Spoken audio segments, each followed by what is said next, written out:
اعوذ باللہ من الشیطان الرجیم بسم اللہ الرحمن الرحیم الحمد للہ رب العالمین الصلاة والسلام علی محمد وعلی آلہ واصحابہ واہل بیتہ اجمعین اما بعد درود پاک الصلاة والسلام علیکہ یا رسول اللہ وعلی آلہ واصحابہ یا رحمت للعالمین۔ حضرات، ہماری یہ ہفتہ وار مجلس ذکر الحمدللہ کامیابی اور کامرانی کی منزلوں پر متمکن ہوتے ہوئے ہم سب کو بارگاہ خدا میں اور بارگاہ مصطفیٰ میں قریب سے قریب تر لے کر جا رہی ہے۔ اس محفل کی ابتدا میں قرآن ہے، اس کے وسط میں نبی کی نعت اور نبی کی شان ہے، اور اس کے آخر میں ان کی شریعت کا بیان ہے، اور اس محفل کا اختتام اللہ کی یاد اور اس یاد کے بعد ہاتھوں کو کشکول بنا کر وہ عظمتوں سے معمور بارگاہ سے سوالی اپنے سوال پیش کرتے ہیں، اور بارگاہ رب العالمین میں سب کی عرضیاں پہنچ جاتی ہیں۔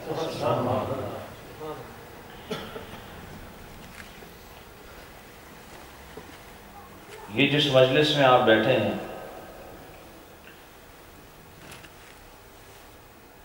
خیر ہی خیر ہے، رحمت ہی رحمت ہے، علمیت ہے، حکمت کے موتی تقسیم ہوتے ہیں۔ جو بحیثیت مسلمان ضروری ہے وہ علم سیکھا اور سکھایا جاتا ہے۔ اہل اللہ کے طریقے اور اہل اللہ کے سلیقے سے معمور مجالس ذکر کا انعقاد ہوتا ہے، اور اس سے فائدہ جسم کے ظاہر کو بھی ہے، جسم کے باطن کو بھی ہے، اور در حقیقت ظاہر جسم کا ہوتا ہی باطن کی صفائی کے لیے۔ یاد رکھیں، نماز پڑھنے کے بعد کوئی جسم میں تبدیلی نہیں آتی، روح میں تبدیلی آتی ہے، اور وضو کرنے کے بعد جسم میں تبدیلی نہیں آتی، چونکہ یہ پانی سے دھونے کا فعل غیر مسلم بھی کرتے ہیں، اور وہ بھی نہا ہی لیتے ہیں کبھی، لیکن چونکہ ان کا اندر پاک نہیں ہے، اس لیے ظاہری جسم کی طہارت باطنی جسم تک نہیں جاتی۔ اور مومن کے لیے یہ کمال ہے کہ وہ اپنے ظاہری جسم کو اللہ کی اطاعت میں ایسا مصروف کرتا ہے کہ جسم تو عام نظر آتا ہے لیکن روح عرش پہ نظر آتی ہے۔ یاد رکھیں، ایمان نظر نہیں آتا، وہ بھی باطن کی چیز ہے۔ نماز نظر آتی ہے لیکن اس کی کیفیت نظر نہیں آتی۔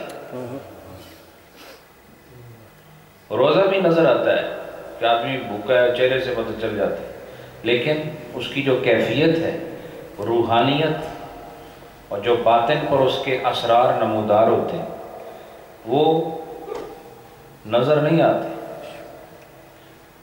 تو گویا ہم باطن کو سجانے کے لیے اور باطن کو خوبصورت کرنے کے لیے ظاہر کا سہارا لیتے ہیں، اور وہ ظاہر کیا ہے؟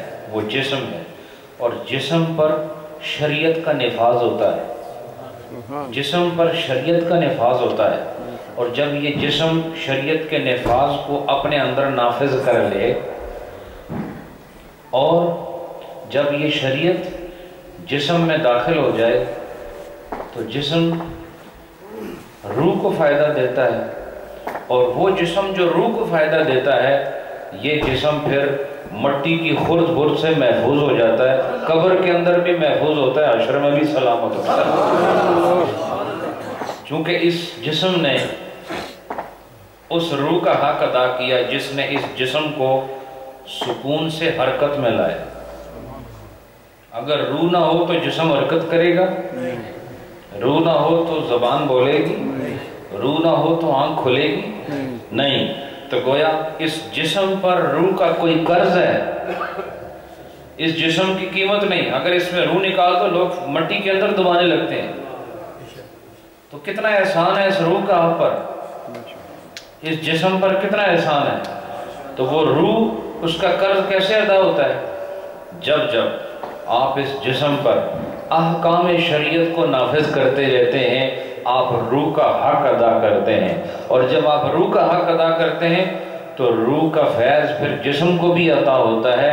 ایسا جسم جلانے کے لیے نہیں ہوتا، بچانے کے لیے ہوتا ہے، اور ایسے جسم کو ختم نہیں کرنا ہوتا، ایسے جسم کو باقی رکھنا ہوتا ہے۔ خاک کے ذرے بھی محتاط ہو جاتے ہیں، قبر کی دیواریں احتیاط کرتی ہیں، قبر کی کیفیات بدل جاتی ہیں، لیکن یہ کب؟ جب اس روح کا حق ادا کیا جائے۔ جسم کی حفاظت روح سے ہے، اور روح کو بھی خدا تعالیٰ نے جسم سے فیض دینا ہوتا ہے، لہٰذا دونوں باہمی طور پر ضروری ہیں۔ روح جسم کے لیے ضروری ہے اور جسم کے لیے روح ضروری ہے، اور ان دونوں نے ایک دوسرے کی غذا کو پورا کرنا ہے۔ اور روح بغیر محنت کے آپ کو زندہ کیے ہوئے ہے، لیکن جسم یہ محنت چاہتا ہے، یہ مشقت چاہتا ہے۔ اسی لیے وہ انسان جس پر احکام شریعت مرتب ہوتے ہیں اس کو فقہ کی زبان میں مکلف کہا جاتا ہے۔ یہ وہ انسان ہے کہ جس کو تکلیف میں ڈالا گیا ہے، یعنی یہ احکام شریعت کے لیے مکلف ہے۔ مطلب مکلف یہ کہ اب اس کو نماز بھی پڑھنی ہے تو نماز پڑھنا احکام شریعت کے لیے مکلف کرنا ہے۔ ایک آدمی جو نماز نہیں پڑھ رہا اور جو نماز پڑھ رہا ہے، دونوں کی ظاہری حالت دیکھی جائے تو جو نہیں پڑھ رہا وہ آرام میں ہے، اور جو پڑھ رہا ہے وہ تکلیف میں ہے۔ ایک آدمی آرام سے بیٹھا صوفے میں، اور دوسرا آدمی کبھی کھڑا ہو رہا ہے، کبھی جھک رہا ہے، کبھی سجدے میں جا رہا ہے، تو ظاہر، اور ایک صوفے پہ بیٹھا ہوا ہے، بظاہر کون سا آرام میں ہے؟ ایسا ہی ہے نا، وہ جو سکون میں بیٹھا ہوا ہے اصل میں آرام میں وہ ہے، اور جو اٹھ رہا ہے، بیٹھ رہا ہے، اور اس سے پہلے وضو بھی کر رہا ہے، پانی سے بار بار ہاتھ منہ دھونا، اور ایک آدمی بس دن میں ایک دفعہ منہ دھو کے بیٹھ جاتا ہے۔ تو یہ بظاہر تکلیف میں ڈالنے کو ہی مکلف کہتے ہیں، کہ ایک آدمی کو تکلیف میں ڈالا اور اس کو مکلف کر دیا، اب اس نے احکام شریعت کی پابندی کرنی ہے۔ تو دنیا کے اعتبار سے وہ جو کرسی پر بیٹھا ہوا ہے وہ آرام میں نظر آ رہا ہے، اور وہ جو نماز پڑھ رہا ہے وہ تکلیف میں نظر آ رہا ہے، لیکن اللہ کی نظر میں وہ جو کرسی میں بیٹھا ہوا ہے وہ تکلیف میں ہے، اور وہ جو حرکت و سکانات و حرکات کی منزلوں سے گزر رہا ہے وہ دنیا کی نظر میں تکلیف والا نظر آ رہا ہے، خدا کی نظر میں وہی سکون والا ہے، کیونکہ خدا کی تابعداری میں۔ اور انسان سب سے زیادہ خوبصورت کب لگتا ہے؟ میں اللہ کی قسم کھا کے بتاتا ہوں آپ کہ انسان نئے کپڑے پہن کر نہیں اور تر و تازہ غسل کر کے خوبصورت نہیں لگتا، ہر وقت انسان، اگر آپ نے دیکھنا ہے کہ انسان سب سے زیادہ خوبصورت کب لگتا ہے تو میں آپ کو بتاتا ہوں، جس وقت آپ خدا اور اس کے رسول کی اطاعت میں ہو اس وقت آپ سب سے زیادہ خوبصورت لگتے ہیں۔ وہ بھی انسان ہے جو نافرمانی کرتا ہے اور کپڑے صاف پہنتا ہے، اذان ہوتی ہے اور آرام سے بیٹھا ہوا ہے، اور بہت شاہانہ محل میں بیٹھا ہوا ہے، یہ بھی کوئی صفائی والا آدمی، یہ بھی کوئی حسن و جاذبیت والا انسان ہے؟ نہیں۔ اگر حسن دیکھنا ہے تو اطاعت دیکھو، جو خدا کا اطاعت گزار ہے وہی اللہ کے ہاں حسین ہے، اور سب سے زیادہ آدمی اچھا سجدے میں لگتا ہے۔ سجدہ تھوڑی دیر کا ہوتا ہے لیکن وہ پورے دنیا کے جتنی بھی کیفیات ہیں نا ان میں سے بہترین کیفیت ہے سجدہ، کیونکہ اور جو کچھ مرضی کرتے رہو گناہوں میں ہی اضافہ ہوتا ہے، لیکن سجدہ کرنے سے وہ گناہ جو کر لیے ہوتے ہیں وہ خدا دھو دیتا ہے۔ بہرحال آپ سب لوگ لائق تحسین ہیں، آپ سب لوگ لائق اکرام ہیں کہ اس سیکھنے اور سکھانے کی مجلس میں ہر ہفتے بہت بڑی تعداد میں آپ لوگ شریک ہوتے ہیں۔ بس تھوڑا سا ساتھیوں کا بھی یہ اصرار ہے کہ مجلس کو قدر جلد اختتام پذیر کیا جائے، تو اس کے لیے ضروری ہے کہ آپ لوگ تھوڑی ہمت کریں۔ میں تو ادھر ہی رہتا ہوں، میرے لیے ایک کمرے سے دوسرے کمرے میں آنا ہے اور آپ کا ایک شہر سے دوسرے شہر میں آنا ہے، کیونکہ جو یہ اس شہر والے ہیں وہ بخشائے ہوئے ان کو ضرورت نہیں ہے، ٹھیک ہے نا؟ لیکن آپ جو دور سے اللہ نے آپ کے نصیب اچھے کیے ہیں، آپ آ جو رہے ہیں، تو آپ ذرا تھوڑی محنت کریں اور جلدی تشریف لائیں تاکہ ہم پروگرام کو جلدی اختتام کی طرف لے جا سکیں۔ اللہ خوش رکھے۔ قاری صاحب آپ کا بھی شکریہ، آپ اس محفل کی زینت بنے، اسٹوک کانٹینٹ سے تشریف لائے اور امید کرتے ہیں آپ آئندہ بھی تشریف لائیں گے، اور ہماری جو مجلس کا جو طور طریقہ ہے وہ بھی آج آپ دیکھ لیں گے۔ اللہ سب کو عزت عظمت نصیب فرمائے۔ آپ کو پتہ ہے مسائل کیا چل رہے تھے؟ جی جمعہ، اور جمعے میں کون سے مسائل چل رہے تھے؟ ماشاءاللہ، کون سے مسائل؟ خطبہ۔ حاجی صابر صاحب پیچھے اچھے نہیں لگتے، آپ آگے آ جاؤ، جو آپ سیکھنے والے آتے اٹھو وہاں سے، آپ آگے آئیں۔ ماشاءاللہ، پڑھیں درود شریف۔ اللہم صلی علی سیدنا و حبیبنا محمد و اصحاب محمد مبارک وسلم وصلی علیہ۔ جمعے کا جو خطبہ ہے اس کے متعلق مسائل چل رہے تھے، ابھی آگے سماعت فرمائیں۔ وَإِذَا خَرَجَ الْإِمَامُ فَلَا صَلَاةَ وَلَا كَلَامَ وَقَالَ لَا بَأْسَ إِذَا خَرَجَ الْإِمَامُ قَبْلَ أَنْ يَخْطُبَ وَإِذَا فَرِغَ قَبْلَ أَنْ يَشْتَغِلَ بِالصَّلَاةِ۔ اب یہ کہتے ہیں جب امام خطبے کے لیے نکل آئے، جب امام خطبے کے لیے نکل آئے اور خطبے کے لیے مسجد میں آ جائے تو اس وقت نہ کوئی نماز پڑھی جائے گی، فلا صلاۃ، کوئی نماز نہیں پڑھی جائے گی اس وقت، ولا کلام، اور نہ ہی کسی قسم کی گفتگو ہوگی۔ اب آپ دیکھ لیں کہ کتنا اہم ہے خطبے کے وقت میں بات نہ کرنا اور کسی قسم کی نماز کا نہ پڑھنا، یہ ضروری ہے۔ جب امام خطبے کے لیے نکل آئے تو پھر آپ نے نہ کوئی نماز پڑھنی ہے اور نہ ہی کوئی کلام کرنا ہے۔ وقالا، اور صاحبین نے فرمایا، لا بأس، کہتے ہیں اس میں کوئی حرج نہیں ہے، لیکن کس صورت میں حرج نہیں ہے؟ اذا خرج الامام، کہ جب امام آ جائے، قبل ان یخطب، اور خطبے سے پہلے، یعنی امام مثال کرو دروازے سے کوئی آ رہا ہے اور وہ ممبر کی طرف بڑھ رہا ہے، تو اس سے پہلے امام کے خطبہ شروع کرنے سے پہلے اگر انسان بات کر لے یا کوئی نماز پڑھ رہا ہے تو وہ مکمل کر لے، تو پھر وہ صاحبین جو ہیں یعنی امام ابو یوسف اور امام محمد، ان کے نزدیک پھر اس کا کلام کرنا یا نماز پڑھنے میں کوئی حرج نہیں۔ کس وقت؟ جب امام نکل گیا ہو مسجد میں آنے کے لیے اور ابھی تک خطبہ شروع نہیں کیا، وہ جو بیچ میں تھوڑا سا انٹرول ہے نا، اس کے اندر وہ کر سکتا ہے۔ وَإِذَا فَرِغَ قَبْلَ أَنْ يَشْتَغِلَ بِالصَّلَاةِ، اور وَإِذَا فَرِغَ، اور جب وہ فارغ ہو جائے، قبل اس کے کہ نماز کے اندر وہ مشتغل ہو۔ بات یہ ہے کہ اگر آپ نے امام کے آنے کے بعد نماز پڑھنی ہے تو آپ کو یہ یقین ہونا چاہیے کہ میری یہ نماز جو ہے نا وہ پہلے ہی ختم ہو جائے گی۔ زیادہ ضروری کیا ہے کہ آپ امام کا خطبہ سماعت کریں۔ کیا ضروری ہے؟ خطبہ سماعت کریں۔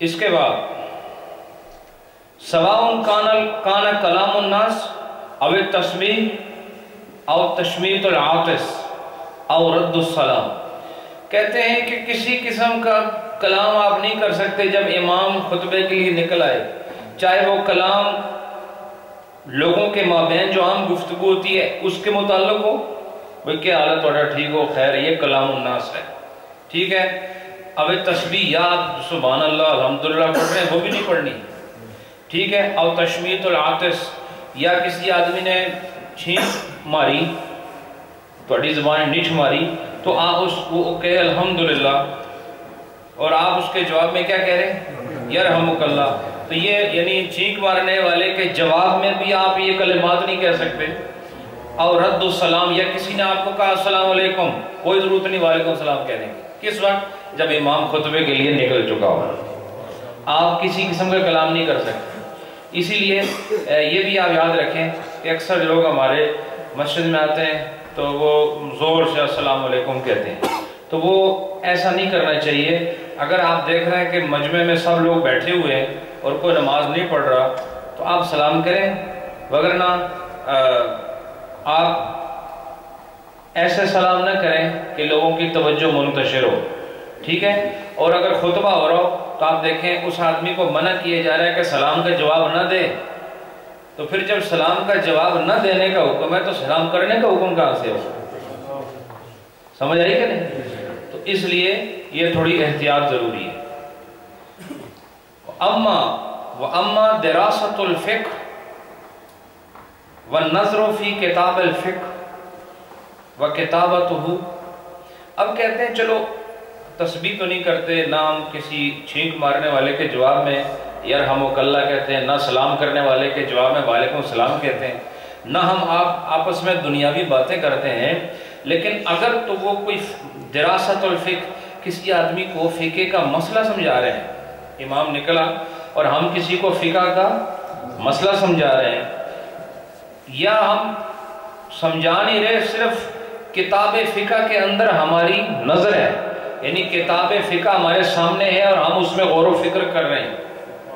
نظر کے دو معنی ہوتے ہیں، ایک نظر ہے کہ نگاہ کا کتاب پر ہونا، لیکن نگاہ کا کتاب پر ہونا اس کا صرف یہ مطلب نہیں کہ آنکھ لفظوں کو دیکھے، آنکھ اس لیے دیکھتی ہے کہ لفظوں کو پڑھ کے سمجھے، تو پھر نظر کا معنی کیا ہوگا؟ غور و فکر۔ تو یا وہ کوئی فقہ کی کتاب اس کے ہاتھ میں ہے اور وہ اس میں نظر کر رہا ہے، وَكِتَابَتُهُ، یا وہ کوئی فقہ کا مسئلہ لکھ رہا ہے، کیا کر رہا ہے؟ یا وہ فقہ کا مسئلہ لکھ رہا ہے، تو کہا فَمِنْ أَصْحَابِنَا رَحِمَهُمُ اللَّهُ تَعَالَى مَنْ كَرِهَ ذَلِكَ، کہا تو ہمارے جو اصحاب ہیں یعنی اصحاب احناف، حنفی جو علماء ہیں، ان میں سے بعض وہ ہیں کہ جو اس عمل کو بھی مکروہ قرار دیتے ہیں، وَمِنْهُمْ مَنْ قَالَ لَا بَأْسَ بِهِ اذا لم یتکلم بلسانہ، کہا کہ اس میں کوئی حرج نہیں ہے، بعض یہ کہتے ہیں جب تک کہ وہ اپنی زبان سے کوئی کلام نہ کرے، ٹھیک ہے، یعنی اگر وہ زبان سے کلام نہیں کر رہا نا تو اس کام میں کوئی حرج نہیں ہے، اور زبان سے کلام کرے تو اس میں ان کے نزدیک بھی حرج ہے، ولیکنہ، لیکن وہ کیا کرتا ہے؟ اشارہ بیدہ، وہ اپنے ہاتھوں سے اشارہ کر رہا ہے، او برأسہ، یا اپنے سر سے اشارہ کرتا ہے، او بعینہ، یا وہ اپنی آنکھ سے اشارہ کرتا ہے، نحو، جیسے کہ مثال دیتے ہیں، ارآ منکرا من انسان، اگر اس نے کسی انسان سے کوئی غیر اخلاقی بات دیکھی، کسی انسان کو کوئی برا کام کرتے ہوئے دیکھا، فنہاہ بیدہ، تو اس نے اپنے ہاتھوں سے اس کو روکا۔ پتہ ہے نا آپ کو بچے شرارت کرتے ہیں تو بڑے کیا کرتے ہیں؟ ایسے کرتے ہیں کہ نہیں؟ بولو نا، ایسے کرتے ہیں کہ نہیں؟ بولتے نہیں ہیں، ایسے ہاتھ ہلاتے ہیں ان کو سمجھانے کے لیے۔ یہ کیا ہے؟ یہ منکرم میں نے انسان ہے کہ انسان سے کچھ ایسا کام دیکھا جو موضوع نہیں، تو ہاتھ کے اشارے سے اس کو روکا۔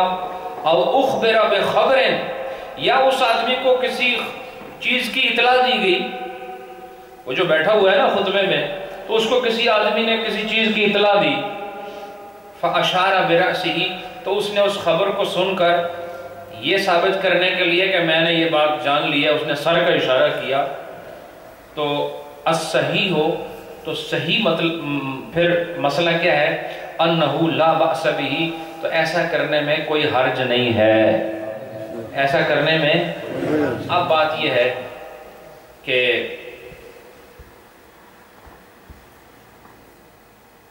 پہلا مسئلہ یہ ہے کہ امام اگر نکلے خطبے کے لیے، اور خطبے شروع ہونے کا مسئلہ نہیں ہو رہا، یہ مسئلہ کب کا ہو رہا ہے؟ جب امام ابھی خطبے کے لیے نکلا ہے اور ممبر پر پہنچ کر ابھی اس نے خطبہ شروع نہیں کیا، وہ جو درمیان میں وقت ہے، کہتے ہیں اس میں فقہ کی کتاب پڑھا سکتے ہیں، فقہ کا مسئلہ بتا سکتے ہیں، یا اس کے علاوہ فقہ کا کوئی مسئلہ لکھ سکتے ہیں۔ تو بعض نے کہا لکھ سکتے ہیں، بتا سکتے ہیں، سمجھا سکتے ہیں، اور بعض نے کہا نہیں کر سکتے۔ اچھا، اس میں پھر کیا ہوا؟ جب ایک مسئلے میں دو قول آ گئے، میں آپ کو اصول سمجھا رہا ہوں، ایک مسئلے میں کتنے قول آئے؟ دو، ایک ہاں کا اور ایک نہ کا۔ تو جب یہ ہاں اور نہ میں مسئلہ منتشر ہوا تو اس کی قطعیت ختم ہو گئی۔ اب جس طرف بھی انسان گیا وہ حق پر ہوگا، یعنی امام کے خطبہ شروع کرنے سے پہلے اگر اس نے فقہ کا کسی مسائل کے طور وہاں سے کوئی آ رہا ہے خطبہ پڑھانے کے لیے، ادھر ایک آدمی ہے، آپ کی اس سے پہلے گفتگو چل رہی تھی کہ وضو میں پاؤں کس طرح دھوتے ہیں، اب وہ امام نکلا تو آپ اس کو وہ مسئلہ بتا دیں تو آپ کو کوئی حرج نہیں ہے۔ اور بعض کہتے ہیں کہ نہ بتائیں تو آپ اس قول پہ بھی عمل کر سکتے ہیں، اس لیے کہ مسئلہ قطعی تب ہوتا ہے جب سارے علماء اس پر اتفاق کر سکتے ہیں، کہتے ہیں کہ نہیں بس آپ بات نہیں کر سکتے، تو اس میں دو رائے ہوگی۔ اور اس کے علاوہ دوسرا مسئلہ یہ بتایا کہ انسان اگر بات نہ کرے، صرف اشارہ کرے، بات نہ کرے صرف اشارہ کرے، تو اس میں علماء نے کہہ دیا ہے کہ کوئی حرج نہیں۔ مثلا ہاں کرنا ہو تو سر کو ہلائے، نہ کرنا ہو تو سر کو ہلائے، ہاتھ سے اشارہ کرے، سر سے اشارہ کرے اور آنکھ سے اشارہ کرے۔ اس میں یہ بھی بتا دیا کہ اشارے تین جگہ سے ہوتے ہیں، پاؤں سے کبھی اشارہ نہیں ہوتا، پیٹ سے اشارہ نہیں ہوتا، اشارہ یا آنکھ سے ہوتا ہے، اشارہ یا سر سے ہوتا ہے، یا اشارہ ہاتھ سے ہوتا ہے۔ بتایا کہ نہیں؟ ابھی آپ سارے ہل رہے ہو کہ نہیں؟ اشارہ کر رہے ہو کہ نہیں؟ کوئی سر ہلا رہا ہے، کوئی ہاتھ ہلا رہا ہے، کوئی آنکھیں ہلا رہا ہے۔ یہ کیا ہے؟ یعنی رب العالمین نے ایک انسان میں کیسے کیسے جوہر رکھے ہیں کہ وہ کبھی کلام نہیں کرتا لیکن کلام کا فیض وہ اشاروں سے حاصل کرتا ہے۔ اور آپ بتائیں کہ انبیاء کو بھی بعض اوقات اشاروں کی زبان عطا کی گئی، اور اشاروں سے بات کرنا ایک نبی کی سنت بھی ہے، اور اشارہ کبھی کبھی مجلس کے آداب کا خوبصورت طریقہ بھی ہے کہ جب مجلس لگی ہو تو آپ اکثر دوسرے کو بتانے کے لیے، باقیوں کو اس امر سے بے خبر رکھنے کے لیے صرف ایک آدمی کو ہلکا سا اشارہ کرتے ہیں۔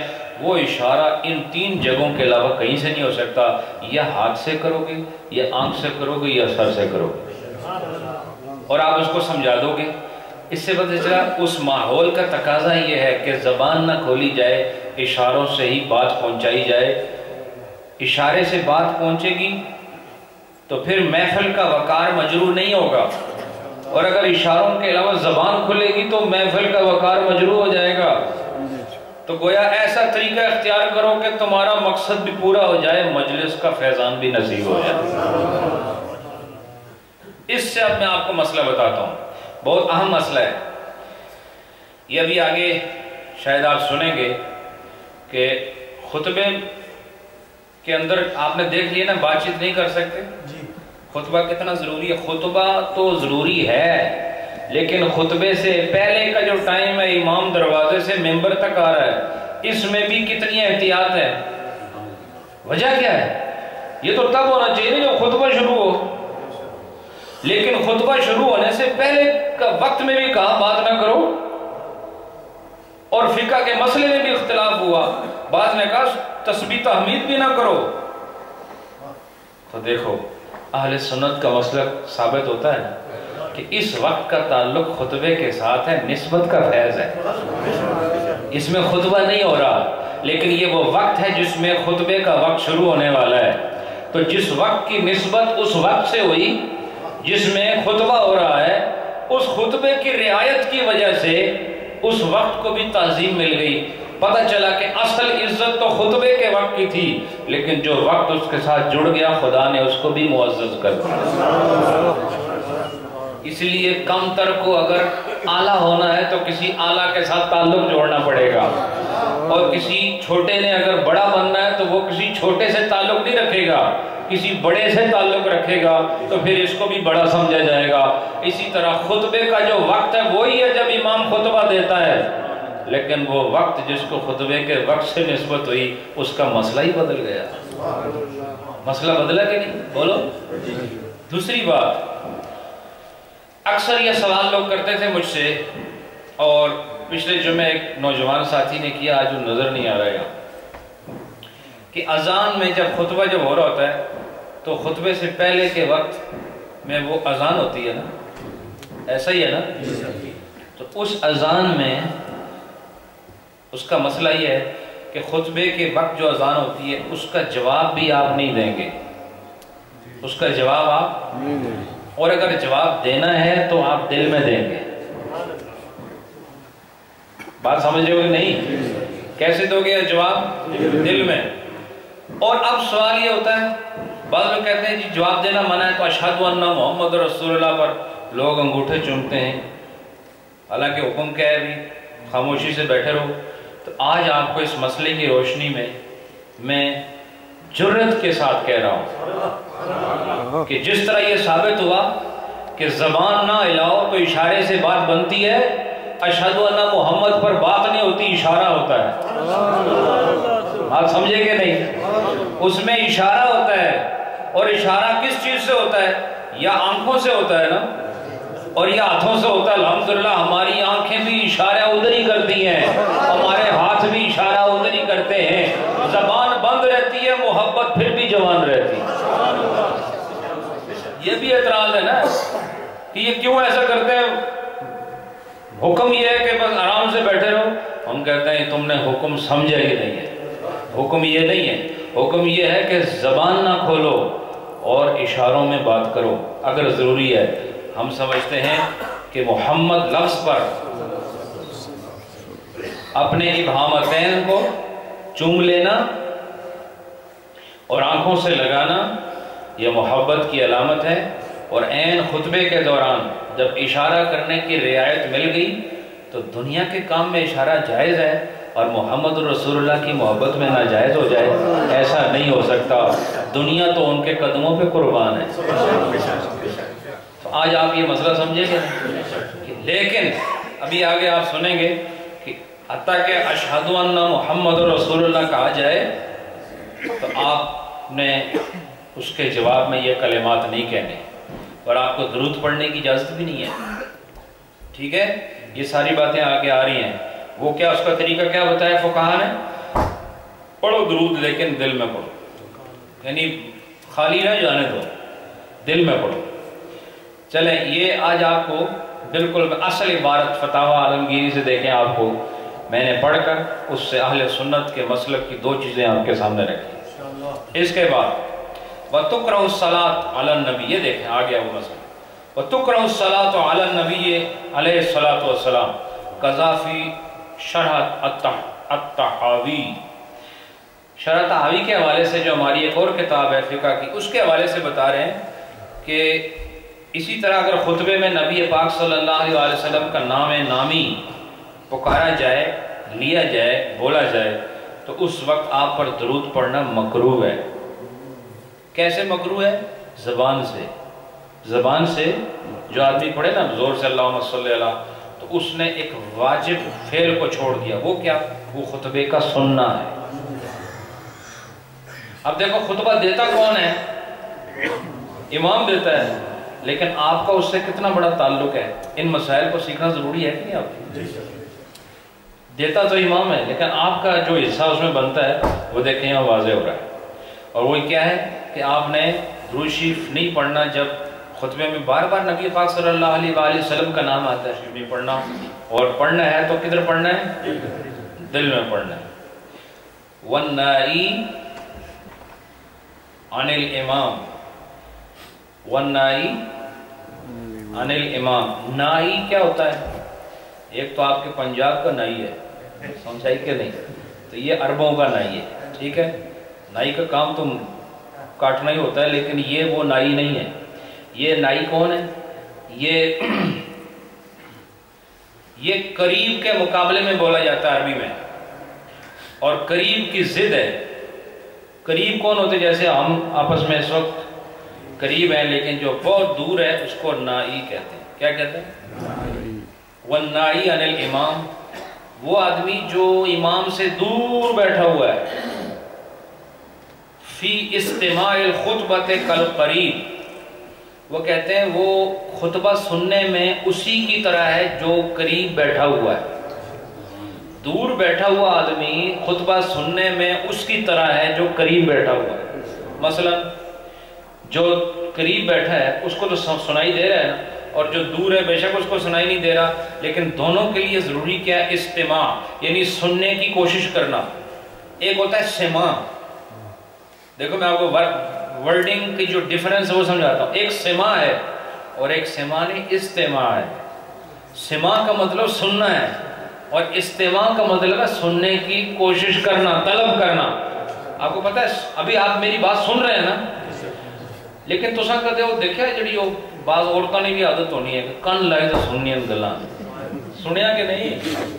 وہ استماع ہے، کیونکہ آواز آ نہیں رہی اس کو، اب وہ طلب ہے اس کے اندر، باب استفعال ہے نا، اس کے اندر طلب ہوتی ہے، تو وہ کیا آواز تھوڑی تھوڑی آ رہی ہوتی ہے، تو اس وقت پھر یہ اپنے ذوق کے اظہار، یہ کوئی بولا نا چپ ہو جاؤ چپ ہو جاؤ، تو وہ نکیں کی خاموش کرنے تاکہ دعوے کر تو سنیا ہو کے یا ادھر، تو وہ کان لگاتے ہیں۔ یہ کان لگا کے سننا اس کو استماع کہتے ہیں۔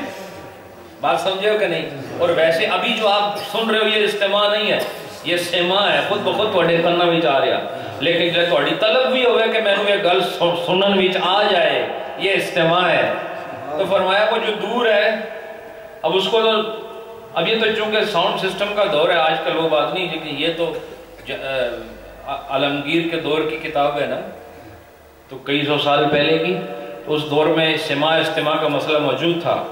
تو اب تو سب سے بڑی جو مسجد ہے وہ حرم شریف مکہ مدینہ، یہاں پر استماع کا کوئی پرابلم ہی نہیں، کوئی استماع والی بات ہی نہیں، ٹھیک ہے کہ نہیں؟ وہ جڑا پیچھے مکبر ہے وہ بیچارہ ایویں رولا بنا رہنا، کیونکہ جڑا اگے ہے اس کی آواز ویسے ہی لوگوں کو آ جانی۔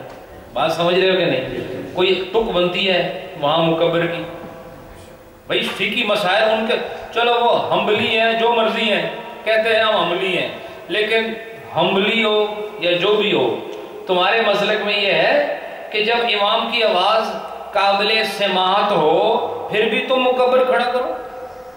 مکبر کی ضرورت کب ہوتی ہے؟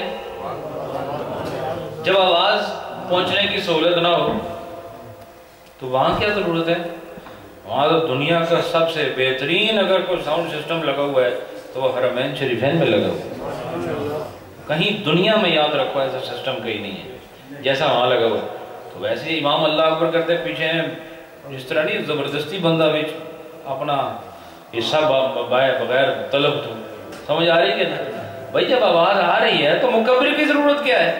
مکبر کا وجود متصور ہی نہیں ہے جب تک امام کی آواز آ رہی ہے، ایسا ہے کہ نہیں؟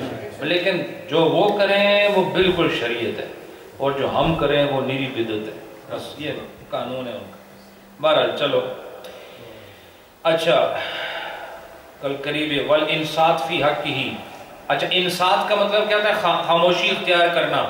اچھا جس طرح قریب کے لیے خاموش رہنا ضروری ہے، دور والے کے لیے بھی خاموش رہنا ضروری ہے، حالانکہ دور والے کو آواز نہیں آ رہی، تو یہ نہیں کہہ سکتا جب مجھے امام کے خطبے کی بات سمجھ ہی نہیں آ رہی ہے تو میں پھر کوئی بات کر سکتا ہوں، کیونکہ خاموش رہنے کا مقصد تو یہ ہے نا کہ کوئی بات ذہن میں آ رہی ہے، کان میں آ رہی ہے، جب کان میں بات ہی نہیں آ رہی تو میں خاموش کیوں رہوں؟ لیکن کہا نہیں، استماع میں اور انصات میں، استماع کا مطلب سننا، اور استماع کا مطلب سننے کی طلب کرنا، کوشش کرنا، سن لینا، اور انصات کا مطلب خاموش رہنا۔ تو کہا کہ خاموشی اور سماعت دونوں میں دور رہنے والا اس کی طرح ہے جو قریب بیٹھا ہوا ہے، یعنی جس طرح قریب والا سنتا ہے دور والے نے بھی سننے کی کوشش کرنی ہے، اور جس طرح قریب والا خاموش بیٹھتا ہے دور والے نے بھی، بولو نا، خاموش بیٹھنا ہے۔ آگے وَهُوَ الْأَحْوَطُ اور یہی زیادہ احتیاط والا مسئلہ ہے. اس کے اچھا بعض نے یہ کہا جو دور ہے نا، وہ کہا کہ یقرأ القرآن، کہ وہ قرآن پاک کی تلاوت کر سکتا ہے. وکیلا یسکت وہو الاصح، اور بعض نے کہا کہ نہیں وہ خاموش رہے، وہو الاصح، اور یہی صحیح قول. یعنی بعض نے کہا نہیں وہ دور ہے تو قرآن پاک پڑھ لے. یعنی دنیا کی اجازت پھر بھی نہیں دی کہ دنیا کی بات کرے. جنہوں نے اجازت دی اتنی کہ وہ چلو کوئی آیت قرآن پڑھ لے، لیکن بعض نے کہا وہ بھی نہ پڑھے، بس سننے کی کوشش میں لگا رہے اور خاموش رہے، اور یہی صحیح قول ہے. وَيَحْرَمُ فِي الْخُطْبَةِ مَا يَحْرَمُ فِي الصَّلَاةِ، کہتے ہیں کہ خطبے میں ہر وہ چیز حرام ہے جو نماز میں حرام ہے. اب بتاؤ نماز میں بولنا جائز ہے؟ اب دیکھیں انہوں نے بالکل ایک خوبصورت کلیہ دے دیا کہ جو نماز میں منع ہے وہ خطبے میں بھی منع ہے. بہت کلیئر ورڈکٹ ہے کہ جو نماز میں منع ہے. اب آپ آج کے بعد انشاءاللہ خطبہ سنو گے تو یہ سب باتیں انشاءاللہ آپ کے ذہن میں طواف کریں گی. یہ کوئی عام مجلس نہیں ہے. اور الحمدللہ میں تو اللہ کے فضل پر حیران ہوتا ہوں کہ یہ اتنے بڑا کام جو ہے مجھ جیسے چھوٹے انسان سے لیا جا رہا ہے. یہ بہت مشکل کام ہے جو میں کر رہا ہوں، اور اس طرح میں صحیح بات کر رہا ہوں. اس طرح ہمیں نہیں پڑھایا گیا جس طرح میں آپ کو سمجھا رہا ہوں، اور میں پڑھنے کی منزل میں ابھی بیٹھا ہوں جو آپ کو پڑھا رہا ہوں. سمجھ آئی کہ نہیں؟ حتی لا ینبغی، کہتے ہیں کہ یہاں تک کہ مناسب نہیں ان یاکل او یشرب، کہ نہ وہ کھائے نہ وہ پیے. مناسب کیا ہے؟ نہ وہ کھائے. اب نماز میں کھانا جائز ہے؟ بولو. نماز میں چلنا جائز ہے؟ نماز میں پینا جائز ہے؟ نماز میں گفتگو جائز ہے؟ تو کہا اسی طرح خطبے میں بھی یہ چیزیں جائز نہیں ہیں. اچھا اس کے بعد والامام فی الخطبہ، یہ کب چیزیں یہ چیزیں کب ممنوع ہیں؟ جب امام خطبے میں ہو. کہاں ہو؟ یعنی جب وہ خطبہ دے رہا ہے اس وقت یہ سب چیزیں ممنوع ہوں گی. وَيُسْتَحَبُّ لِلرَّجُلِ أَن يَسْتَقْبِلَ الْخَطِيبَ بِوَجْهِهِ، کہتے ہیں کہ انسان کے لیے، مرد کے لیے یہ بات مستحب ہے کہ وہ خطیب کے سامنے اپنا چہرہ رکھے، یعنی اس کا منہ خطیب کی طرف ہو. سمجھ آئے کہ نہیں؟ ہاذا اذا کان الامام، نہیں ہاذا اذا کان امام الامام، یہ اس وقت ہے مسئلہ جب وہ امام کے سامنے ہو. بات سمجھ آئی کہ نہیں؟ اب جو لوگ بہت، مثال کے طور پر ابھی آپ لوگ جتنے ہیں نا، آپ سب میرے سامنے نہیں ہیں.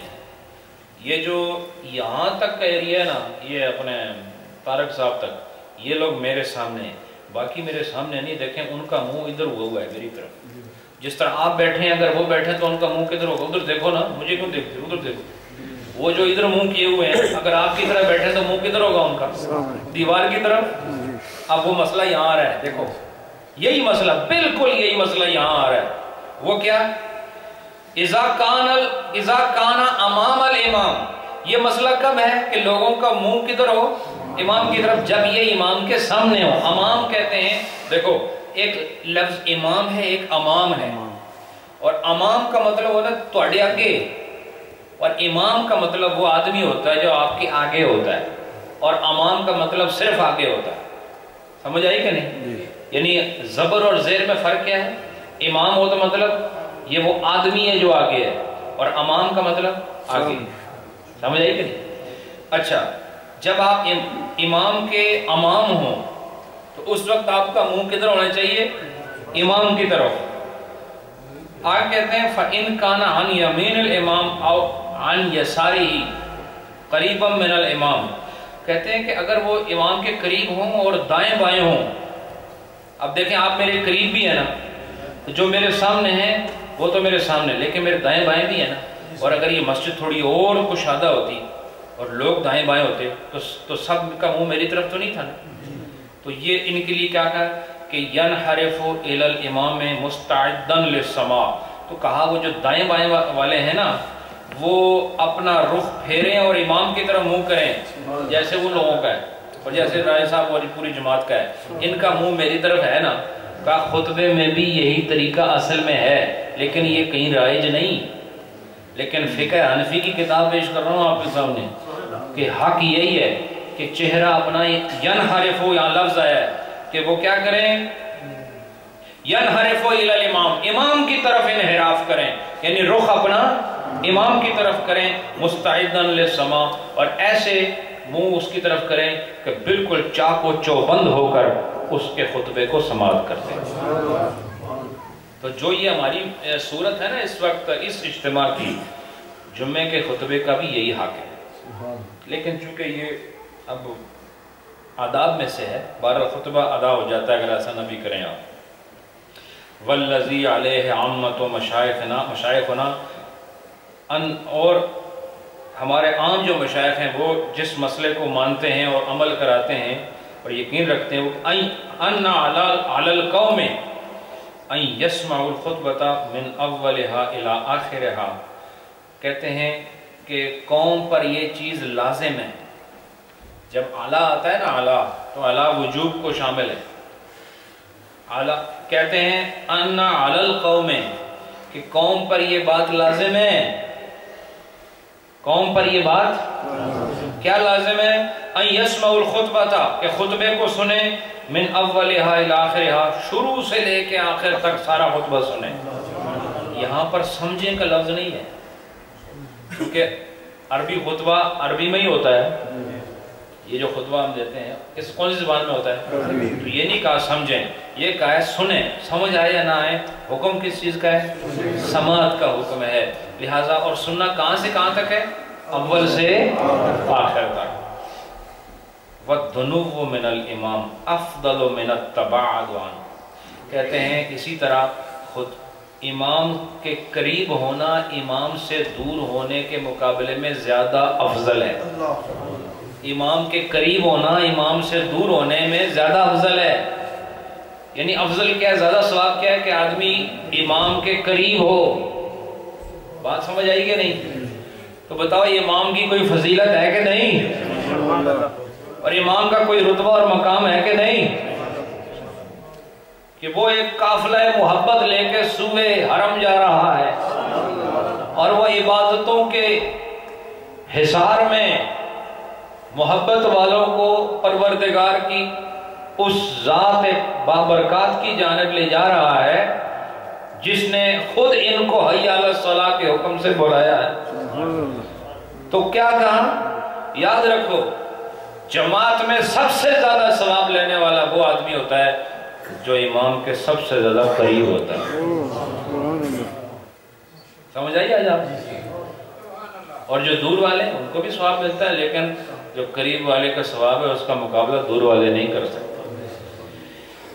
وَهُوَ الصحیح، یہی صحیح قول ہے۔ اچھا اس کے بعد فرمایا وَلَا يَتَخَطَّى رَقَابَ النَّاسِ لِلذُّنُوبِ مِنَ الْإِمَامِ، کہا لیکن امام کے قریب جانے کے لیے لوگوں کی گردنوں کو نہ بھلائیں گے کہ میں افضل کام کرنا، تو افضل چکری سب تو جا رہا ہے، کسی آدمی کو تکلیف دے کر ایسے پتہ ہے گردنوں کو پھلانتے ہیں لوگ، اس کی اجازت نہیں ہے۔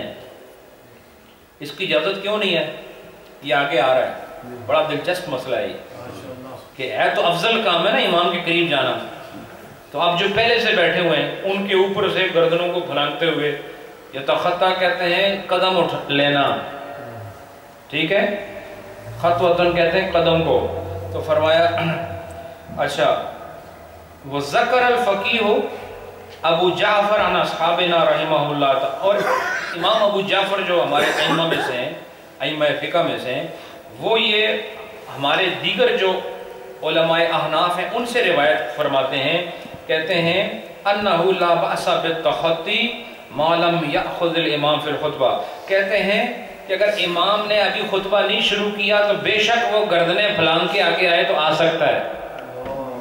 اب آپ کو دیکھیں پیچھے کیا بتایا کہ امام سے قریب ہونا کیا ہے، افضل ہے۔ امام سے قریب ہونا کیا ہے، دور رہنا افضل ہے یا قریب رہنا، قریب رہنا افضل ہے۔ تو مسئلہ کیا بتایا، قریب جانے کے لیے گردنیں نہیں پھلانگنی ہیں۔ اب یہاں کہہ رہے ہیں کہ گردنیں پھلانگ بھی سکتا ہے جب امام نے خطبہ نہ شروع کیا ہو، جب امام نے خطبہ نہ شروع کیا ہو تو گردنیں پھلانگ بھی سکتا ہے. وَيُكْرَهُ إِذَا أَخَذَ، اور مکروہ ہے جب امام خطبہ شروع کر چکا ہو پھر گردنیں پھلانگنا کیا ہے، اور نہ شروع کیا ہو تو گردنیں. لیکن آدمیوں کو تکلیف تو پھر بھی ہوتی ہے کہ نہیں، چاہے امام کا خطبہ ہو یا نہ ہو. بھئی آپ نے دیکھا نہیں، اور میں خود ایک دفعہ وہاں حرم مدینہ شریف میں ریاض الجنہ بیٹھا تھا، تو بس میں بیٹھ تو گیا تو مجھے بیٹھنے نہیں دیا پھر کسی نے، کیونکہ وہ کوئی آگے سے آ رہا تھا، کوئی پیچھے سے آ رہا تھا. گردن کیا، وہ تو پورے آدمی کو پھلنگ رہے تھے. سمجھ آئی کہ نہیں؟ تو عجیب کیفیت بات، میں کیا بہتر ہے یہ کہ نکلنے لگل کو، وہاں بیٹھنے والی بات نہیں، بہت مشکل کام ہے. بہرحال اس کو میں اپنی خطا سمجھتا ہوں، ان کی نہیں. تو فرمایا لِأَنَّ، اب یہ مسئلہ آپ کو میں تھوڑا سا اس میں جو یعنی تھوڑا سا کمپلیکیشن ہے اس کو میں تھوڑا واضح کرتا ہوں. پہلا مسئلہ کیا بتایا کہ امام کے قریب رہنا کیا ہے، دور رہنے سے افضل ہے. قریب رہنا کیا ہے. دوسرا مسئلہ یہ بتایا کہ یہ افضل مسئلہ حاصل کرنے کے لیے لوگوں کی گردنوں کو نہیں پھلانگنا ہے. تیسرا مسئلہ کیا بتایا کہ لوگوں کی گردنوں کو پھلانگ بھی سکتے ہو اگر امام نے خطبہ نہ شروع کیا ہو، اور اگر خطبہ میں ہو تو پھر یہ کام کرنا بھی مکروہ ہے. ماشاءاللہ آپ کو یہاں تک یاد ہے نا. اب آگے سنو، یہ ایسا کیوں ہے، اس کی رعایت کیوں ہے کہ امام نے خطبہ نہیں شروع کیا تو آگے آدمی گردنیں پھلانگ کر بھی آ سکتا ہے، حالانکہ لوگوں کو تکلیف تو ہو رہی ہے. ہونا تو یہ چاہیے کہ لوگوں کو تکلیف سے بچایا جائے، تو اس دوران کیوں اجازت دی جا رہی ہے، اس دوران کیوں اجازت دی جا رہی ہے کہ ایک آدمی گردنیں پھلانگ سکتا ہے جب خطبہ نہ شروع ہو.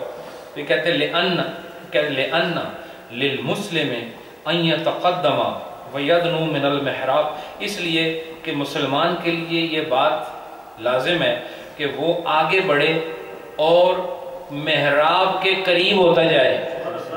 حکم کیا ہے، یہ جو آپ کو قربان صاحب یا دیگر ساتھی جمعے کے دن کہتے ہیں نا آگے ہو جاؤ، یہ آج اس فقہ کے مسئلے میں یہ بات ثابت ہو رہی ہے کہ مسلمان کے لیے کیا ضروری ہے کہ وہ محراب کے قریب ہو جائے. یا تقدم، وہ آگے بڑھے اور قریب ہو جائے. کہاں؟ محراب کے قریب ہو. تو فرمایا اذا لم یکن الامام فی الخطبہ، کس وقت، جب امام خطبے کے اندر موجود نہ ہو، اس نے خطبہ نہ شروع کیا ہو. تو مسلمان کے لیے کیا چیز ہے کہ وہ آگے بڑھے اور محراب کے قریب ہو. محراب کے قریب ہونا کیوں ضروری ہے؟ اس لیے کہ محراب میں امام ہوتا ہے. تو محراب کی عزت کس سے ہے، بولو؟ محراب کی عزت مسجد سے نہیں ہے، چونکہ مسجد تو پیچھے بھی مسجد ہے نا، لیکن مسجد کی وجہ سے محراب کو عزت نہیں، محراب کو عزت امام کی وجہ سے، وہاں پر امام کھڑا ہوتا ہے. سمجھ آئی کہ نہیں آپ؟ تو فرمایا وہ آگے کیوں جائے، پیچھے نہ بیٹھے، آگے کیوں جائے. لِيَتَّسِعَ الْمَكَانُ عَلَى مَنْ يَجِيءُ بَعْدَهُ، تاکہ جو بعد میں لوگ آ رہے ہیں ان کے لیے گنجائش بنے. آگے کیوں جائے محراب کے؟ تاکہ جو بعد میں آئیں ان کے لیے گنجائش بنے. وَيَنَالُ فَضْلُ الْقُرْبِ مِنَ الْإِمَامِ، اور وہ امام کے قرب کی جو فضیلت ہے وہ بھی حاصل کر لے. دو وجہ ہیں آگے جانے کی. ایک کیا کہ جب یہ پیچھے سے آگے آئے گا تو جو بعد میں آئیں گے ان کے لیے گنجائش پیدا ہوگی، اور دوسری وجہ یہ کہ یہ امام کے قریب جائے گا، اس کو فضیلت بھی مل جائے گی. آگے فرمایا فَإِذَا لَمْ يَفْعَلِ الْأَوَّلِ، اب جو پہلے آدمی آیا ہوا ہے اس نے اگر یہ کام نہیں کیا، اب گردنیں پھلانگنے کا جواز پیش کر رہے ہیں کہ اس کو تکلیف بھی ہو رہی ہے، اس کی گردنیں پھلانگی جا رہی ہیں. تو اب یہ کہہ رہے ہیں کہ وہ جو پہلا آدمی ہے جو مسجد میں آیا، جو پیچھے بیٹھا ہے، جب اس نے یہ کام نہیں کیا، کون سا کام نہیں کیا، آگے نہیں آیا، تو فرمایا فَقَدْ ضَيَّعَ ذَلِكَ الْمَكَانِ مِنْ غَيْرِ عُذْرٍ، تو اس نے بغیر کسی عذر کے وہ جگہ ضائع کر دی جہاں وہ بیٹھ سکتا تھا. کیا کہتے ہیں؟ اس نے بغیر عذر کے، بھائی جو پیچھے بیٹھا آگے نہیں بیٹھ سکتا، بغیر عذر کے اس نے کیا کیا، اس نے وہ جگہ ضائع کر دی جہاں اس نے جا کے بیٹھنا تھا. فَقَانَ لِلَّذِي، تو اب یہ جگہ اس کے لیے ہو گئی جاء بعدہ کہ جو اس کے بعد آیا ہے۔ دیکھو اب گردنیں پھلانگنے کا جواز کیوں آیا کہ تم کو یہ سزا ہی ہے کہ تم نے فضیلت بھی کمائی اور محراب کے قریب بھی نہیں گئے تاکہ پچھلوں کو جگہ ملتی، اس کی سزا تمہیں یہ ملی کہ تمہاری گردن بھی پھلانگنا جائز ہو گیا جب خطبہ نہ ہو، اور وہ آدمی تم آئے پہلے ہو اور دوسرا بعد میں آ کے اس جگہ آ گیا جہاں تمہیں ہونا چاہیے۔ بات سمجھ آئی کہ نہیں؟ جو کتنا اہم مسئلہ ہے اور کتنا خوبصورت مسئلہ ہے۔ پھر فرمایا فَقَانَ لِلَّذِي، یہ اس آدمی کے لیے ہو گیا جاء بعدہ، جو اس آدمی کے بعد آیا۔ لیکن واہ، کبھی کبھی ایسے ہوتا ہے کہ بعد میں آنے والے پہلے آنے والوں سے بہت بڑی کیفیت میں چلے جاتے ہیں، اور یہاں تو جو مسئلہ بیان ہو رہا ہے وہ کمزوری کی وجہ سے ہو رہا ہے، اور کبھی کبھی یہ کمزوری کی وجہ سے نہیں، اللہ کی قدرت اور اس کی مشیت سے ہوتا ہے۔ جیسے تمام نبی آئے لیکن بعد میں آنے والا سب سے آگے نظر آ رہا ہے۔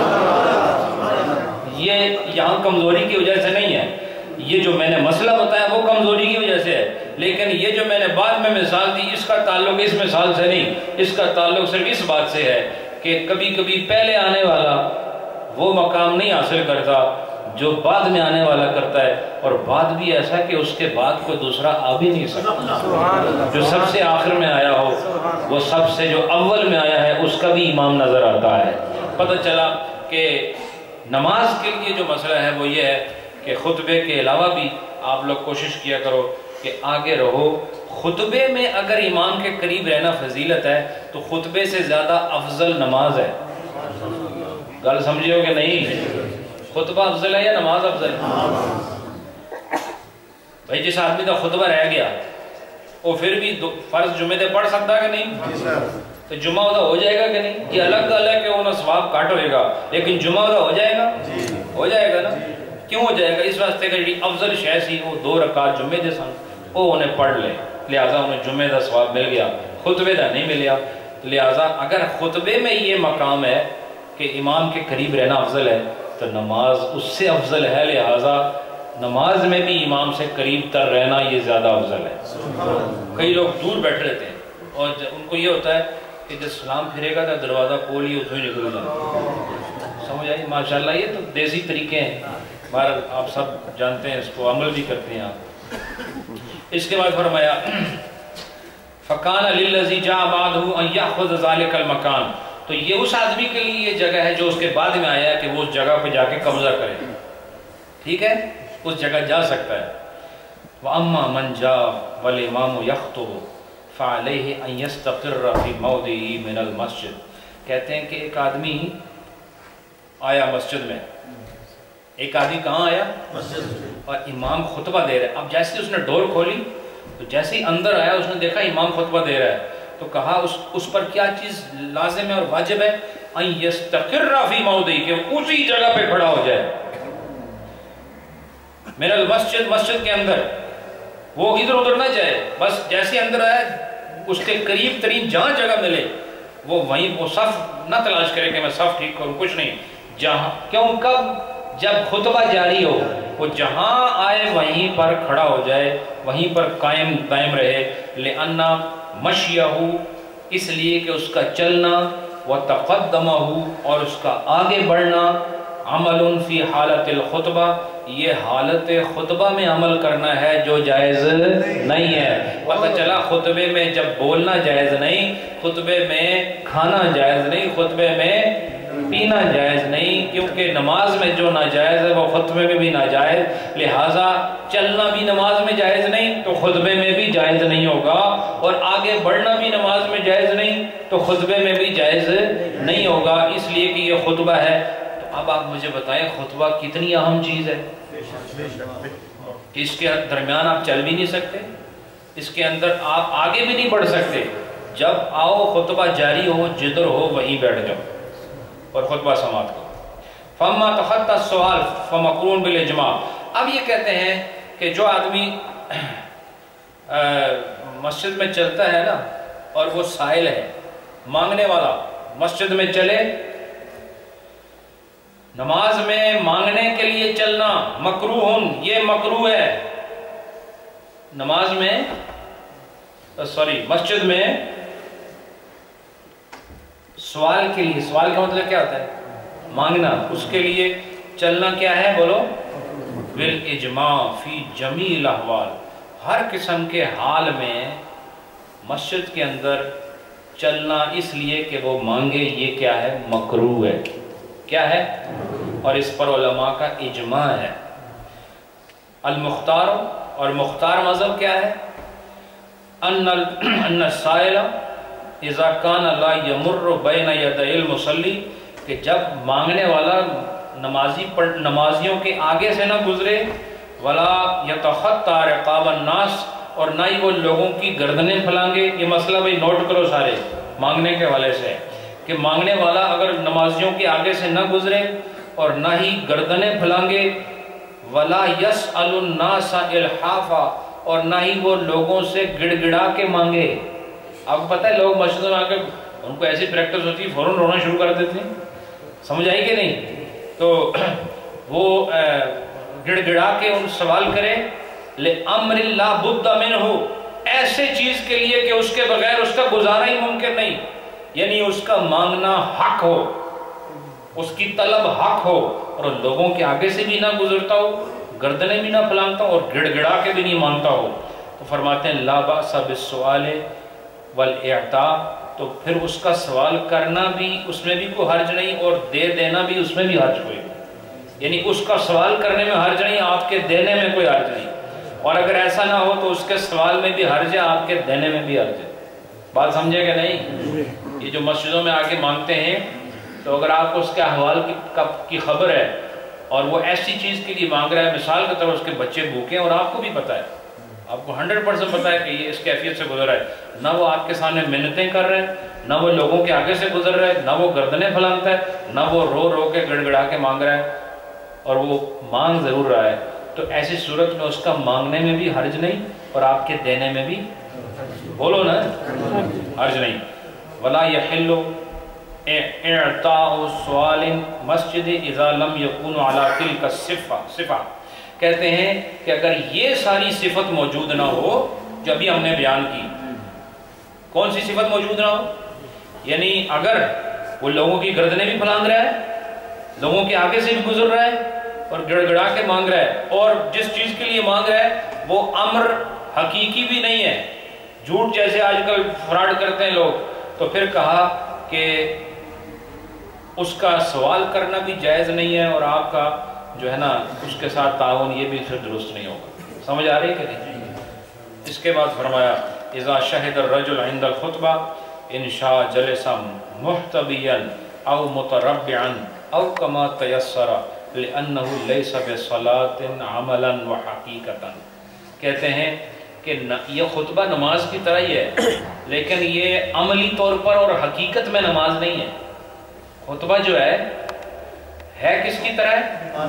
کیوں نماز کی طرح ہے؟ کہ اس نماز میں بھی کھانا پینا نہیں، اس میں بھی کھانا پینا نہیں، نماز میں بھی چلنا نہیں، اس میں بھی چلنا نہیں، نماز میں دوڑنا نہیں، اس میں دوڑنا نہیں، نماز میں بات نہیں کرنی، اس میں بات نہیں کرنی۔ بات سمجھ آ رہی کہ نہیں؟ نماز کی طرح ہے لیکن عملی طور پر نماز کی طرح تو نہیں، چونکہ نماز میں رکوع ہے، سجدہ ہے، قیام ہے، اس میں نہیں ہے، نماز میں سلام ہے، اس میں نہیں ہے، اور حقیقتاً بھی نہیں ہے کہ نماز اور ہے یہ اور ہے۔ حقیقت کے اعتبار سے خطبہ واجب ہے اور حقیقت کے اعتبار سے نماز فرض ہے، نہ حقیقتاً یہ نماز کی طرح ہے اور نہ عملاً نماز کی طرح ہے۔ تو پھر کیا فرمایا کہ اگر یہ نماز کی طرح حقیقتاً نہیں ہے تو اس کے بیٹھنے میں پھر وسعت ہے، چاہے تو دونوں گھٹنے اوپر کر کے بیٹھ جاؤ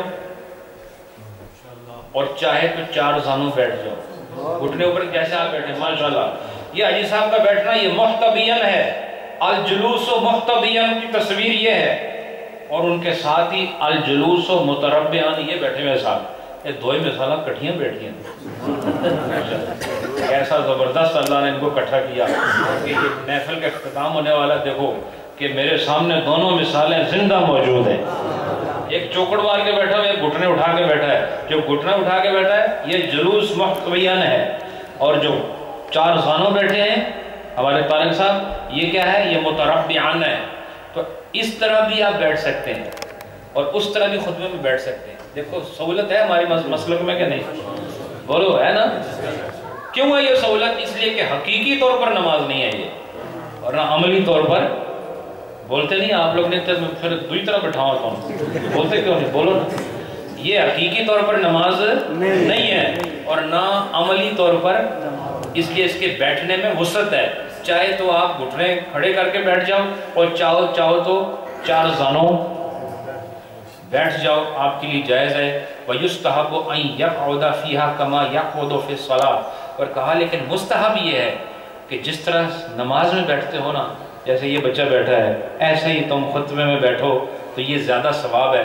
اب دیکھو بیٹھنے کی تینوں مثالیں یہاں موجود ہیں اس مسجد میں، چاہو تو 4 زانوں بیٹھو، چاہو تو گھٹنے کھڑے کر کے بیٹھو، چاہو تو اتحیات کی طرح بیٹھو، ہر صورت میں بیٹھنے سے خطبے کا سننے کا اور بیٹھنے کا عمل پورا ہو جائے گا۔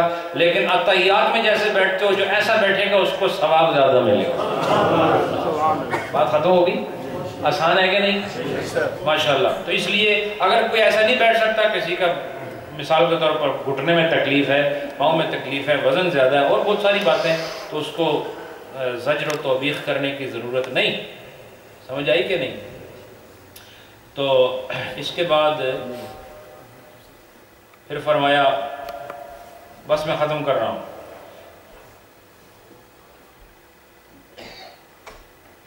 ہاں اس کے بعد فرمایا وَيُكْرَهُ أَن يَخْطِبَ مُتَّكِئًا عَلَىٰ قَوْسٍ أَوْ وَسَاطٍ، کہتے ہیں کہ اب جو خطیب صاحب ہیں ان کے لیے 2 باتیں مکروہ ہیں، کہ وہ عصا پر ٹیک لگا کے خطبہ دیں، اور قوس جانتے ہیں نا، یہ کمان کو کہتے ہیں، تیر کمان سنا ہے کبھی کہ نہیں؟ تو جس چیز میں تیر رکھتے ہیں اس کو قوس کہتے ہیں عربی میں۔ تو اس پر بھی آپ خطبہ ٹیک لگا کے اگر آپ کریں گے، یا عصا پر ٹیک لگا کر اگر خطبہ دیں گے، تو پھر کیا ہے؟ بولو نا، یہ کیا ہے امام کے لیے؟ وہ ایسا نہیں کر سکتا۔ لیکن ویسے عصا ہاتھ میں رکھ لینا یہ ہماری عام رواجات میں ہے، لیکن بہرحال یہ جو فتاوی عالمگیری ہے اس میں مجھے کہیں ہے کوئی روایت نہیں ملی فقہ کی کہ ہاتھ میں عصا رکھنا ضروری ہے، لیکن بہرحال اس کو علماء نے مستحب قرار دیا ہے کہ ہاتھ میں عصا بھی ہو اور خطبہ دیا جائے۔ تو یہ اب مسئلہ تو ختم ہوا۔ اب یہ جمعے میں جو خطبے کی بات تھی نا، اس کے اکثر مسائل میں نے آپ کو بتا دی۔ اب جو اگلا بیان ہوگا وہ ہے جماعت کا، جمعے میں جماعت لازمی ہے، اس کے بارے میں جو مسائل ہیں انشاءاللہ اگلی جمعرات کو آپ کے گوش گزار ہوں گے۔ میں آپ سے سوال کرتا ہوں، آج کی اس محفل سے آپ نے کچھ سیکھا کہ نہیں؟ تو یہ ہزاروں مجلسوں سے بہتر ہے کہ نہیں؟ اور ایسی کتنی محفلیں ہیں کہ 4-4 5-5 گھنٹے لوگ جلسوں میں بیٹھے رہتے ہیں، اور جب وہ باہر نکلے مسجد سے پوچھو کہ سیکھا، اللہ ہی جانے۔ تو جنہوں نے تقریریں کی ان سے پوچھو آپ نے کیا بتایا، وہ بھی کہتے ہیں اللہ ہی جانے۔ تو سننے والوں کو بھی نہیں فائدہ، سنانے والوں کو بھی نہیں۔ میں یہ چاہتا ہوں کہ ہم سب لوگ نیند سے بیدار ہوں اور علم سے محبت کریں، کچھ سیکھ لیں۔ یہ سیکھنے کی جگہ ہے، اور سیکھو گے تو عمل کرو گے۔ میں اس محفل کو بہت ساری محفلوں سے بہتر سمجھتا ہوں، کیونکہ اس میں مجھے بھی بہت کچھ مل رہا ہے اور آپ کو تو مل ہی رہا ہے۔ آپ کو تو ہر حال میں فائدے میں رہنے والے لوگ ہیں۔ اللہ آپ سب کو خوش رکھے، شاد و آباد رکھے، عظمت و با کرامت رکھے، ہر مشکلات سے آزاد رکھے، اور ہماری اس مجلس کو اللہ اپنی بارگاہ میں شرف قبولیت نصیب کرے، اور بھی اللہ مجھے اس کو آسان کر کے آپ کے سامنے پیش کرنے کی توفیق نصیب کرے۔ آخر دعوایا الحمدللہ رب العالمین۔ بسم اللہ الرحمن الرحیم، بسم اللہ الرحمن الرحیم۔ اللہم صل علی سیدنا و مولانا محمد وعلی آل سیدنا و مولانا محمد وبارک وسلم۔ اللہم صل علی سیدنا و مولانا محمد وعلی آل سیدنا و مولانا محمد وبارک وسلم۔ بسم اللہ الرحمن الرحیم۔ الحمدللہ رب العالمین، الرحمن الرحیم، مالک یوم الدین، ایاک نعبد و ایاک نستعین، اهدنا الصراط المستقيم صراط الذين أنعمت عليهم غير المغضوب عليهم ولا الضالين. بسم الله الرحمن الرحيم. ألم نشرح لك صدرك ووضعنا عنك وزرك الذي أنقض ظهرك ورفعنا لك ذكرك فإن مع العسر يسرا إن مع العسر يسرا فإذا فرغت فانصب وإلى ربك فارغب. بسم الله الرحمن الرحيم. قل هو الله أحد الله الصمد لم يلد ولم يولد ولم يكن له كفوا أحد. قل هو الله أحد الله الصمد لم يلد ولم يولد ولم يكن له كفوا أحد. قل هو الله أحد الله الصمد لم يلد ولم يولد ولم يكن له كفوا أحد.